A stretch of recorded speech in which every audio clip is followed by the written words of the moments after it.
दिन एक भिखारी दरवाजे के पास आकर भीख मांगता था और घर का मालिक हमेशा घर के बाहर आते ही उसे देखकर फिर जाया करता। कई बार उसके लिए गालियां भी बकता। वो कहता, तू जिंदा ही क्यों है? पूरी जिंदगी ऐसे ही भीख मांगेगा क्या? धरती का बोझ क्यों बना बैठा है? और कभी कभी उस भिखारी को गुस्से में वह धक्का भी मार दिया करता। इतना कुछ हो जाने के बावजूद अधिकारी के मुंह से सिर्फ यही निकलता कि भगवान भगवान तुम्हारे पापों को माफ करे। एक बार सेठ को धंधे में बड़ा नुकसान होने की खबर मिली। सेठ बहुत परेशान था कि तभी उसके दरवाजे पर वही भिखारी आया। गुस्से में अपना आपा खोते हुए सेठ ने उस भिखारी को पत्थर दे मारा। पत्थर लगने के कारण भिखारी का सर फूट गया और उसके सर से खून बहने लगा। फिर भी दर्द से कराहते हुए भिखारी ने इतना ही कहा, भगवान तुम्हारे पापा को माफ करे। भिखारी वहां से चला गया। सेठ सोच में पड़ गए। भिखारी को पत्थर मारा, फिर भी उसने सिर्फ प्रार्थना की। सेठ का गुस्सा शांत हुआ। शेर का मन शांत हुआ। भिखारी का रहस्य जानने के लिए सेठ ने भिखारी का पीछा करना शुरू कर दिया। भिखारी जहाँ जहाँ जाता सेठ उसके पीछे जाता। सेठ ने देखा कि कोई उसको खाना देता, कोई उसको मारता, कोई अपमानित करता तो कोई गाली देता।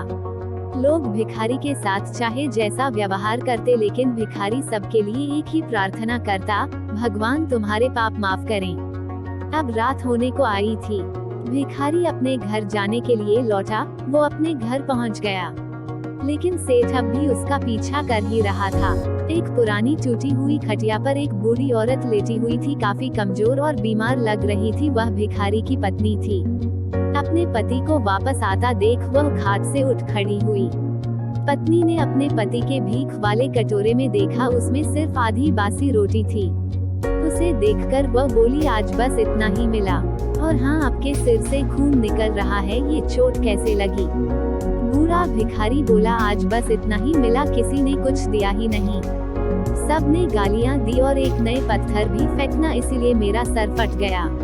एक गहरी ठंडी सांस लेकर बूढ़ा भिखारी फिर से बोला, यह मेरे ही पापों का फल है।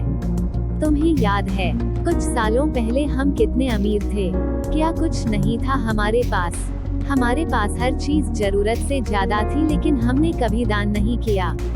और उससे भी बुरा हमने उस अंधे भिखारी के साथ किया जो हमारे द्वार पर भीख मांगने आया करता था।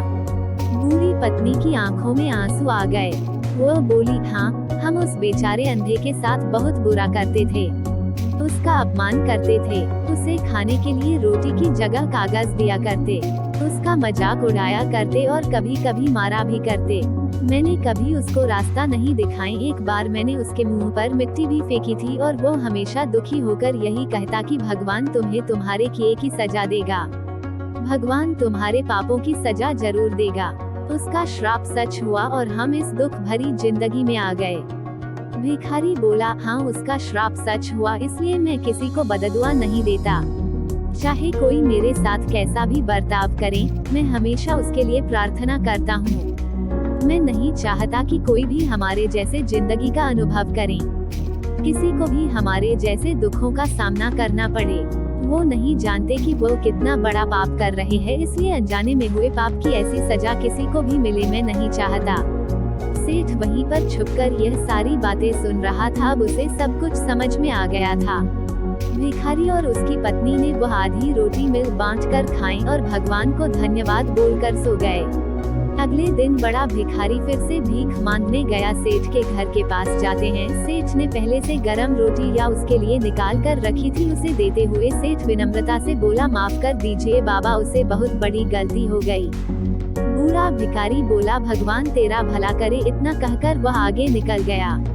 इस कहानी से जो सीख लेने लायक है वो बड़ी ही सिंपल है कि आदमी चाहे किसी के बारे में बुरा कहे या भला करे, लेकिन भगवान सिर्फ कर्म के हिसाब से उसको फल देता है। क्या हुआ अगर भगवान नहीं दिखता है, लेकिन ये बात बिल्कुल सच है, उसके खाते में सबका हिसाब बहुत बहुत पक्का होता है।